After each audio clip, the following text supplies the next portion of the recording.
The Trump administration today reaching an agreement with Chinese telecom giant ZTE. That telecom company will pay a $1 billion fine to the United States, and the U.S. government will hold $400 million of ZTE's money in escrow as protection against future violations by ZTE. The company settling criminal and civil charges last year in connection with its violation of U.S. sanctions against Iran and North Korea. ZTE, also under this agreement, required to change its entire board of directors and executive team within 30 days. Our first guest tonight unveiling that agreement today, saying it imposes the most strict compliance that the United States has ever had on any foreign company. Joining us tonight, Commerce Secretary Wilbur Ross. Mr. Secretary, great to have you with us. And let's begin with the most controversial part of this, I believe, and that is the ZTE agreement, a national security offense on the part of ZTE, and something, if you will, of a civil solution in the form of the monetary penalties. Your thoughts?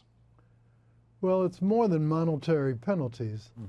The important part is, in addition to the money, in addition to requiring a change in the board and the change in the management, we have made them agree that they will adopt our code of compliance and pay for people we insert into the company to monitor that compliance. The people we put in will report jointly to the new board chair and to the Department of Commerce. That's an unprecedented amount of surveillance to put into a company. It is, and in particular, a Chinese company. It's unheard of and almost unimaginable, let alone unprecedented. The president, it was insistent upon rescuing ZTE when he found out from President Xi directly that some 88,000 people in China were losing their jobs. To what degree has this rescue been effective in keeping that company a going concern? Well, they virtually shut down when we first put in the denial order. Denial order is one that requires them not to be able to take technology from American companies, from Qualcomm and their other vendors. When you say take technology, we know that the Chinese are stealing somewhere around $500 billion in U.S. intellectual property every single year, and have been doing so for decades. Not always at that level, but certainly over the course of that time, trillions of dollars.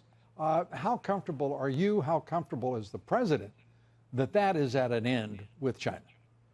Well, I don't know that we've solved all the problems of China, but I do think that we have changed the behavior of ZTE, because in addition to everything else, we retain the ability to shut them down if our monitors find that they do anything wrong in the future. Let me ask you this, because you are the man responsible here for the president's initiative and executing his policy. There is a great deal of about communist China that makes this country appropriately uncomfortable. One is the front companies that with which they run an espionage operation, a global espionage operation. But in particular in this country, the communist country of China, there is also an advantage, and that is that President Xi Jinping, as the man who leads every aspect of that society, economy, and country, can say, if he and the president reach agreement, there will be no more espionage, those front companies will shut down, there will be no more theft in our universities and our colleges, there will be no more theft of U.S. intellectual property. That will go a long ways toward making, as a national security agreement, possible to reach trade and economic agreements that will be mutually beneficial to both countries, right? Well, I agree with that. There are lots of structural changes that are needed so that we have an economy there that functions in a well-disciplined rule of order management fashion. And G7, the president has just heard from President Emmanuel Macron of France, saying that he would not want to, actually threatening President Trump and the United States with isolation at the G7 meeting. This is an absurdity from a man who seemed to be doing everything he could at one point to be the president's friend and ally, and now acting like some sort of upstart who's absolutely delusional. Well, I think it is delusional to think that you can shut out the United States. The United States is a multiple in size and a gigantic multiple in military power to France. It's silly that he's taking the tack. The reason that we ended up putting the tariffs on the EU is largely that France led a decision that they wouldn't negotiate with us while the tariffs were pending, the tariffs on steel and aluminum. So you know what their reward was for pushing the president that way? He imposed the tariffs. Right. So now it's their own fault that the tariffs went into effect. Now they're trying to somehow pretend that they are free traders when they really are the most protectionist people around on the planet. We are the closest to free trade of any big country in the world. You know, it's absolutely true. And France and Germany, but, you know, Germany is supreme amongst the mercantilist economies and nations of Europe.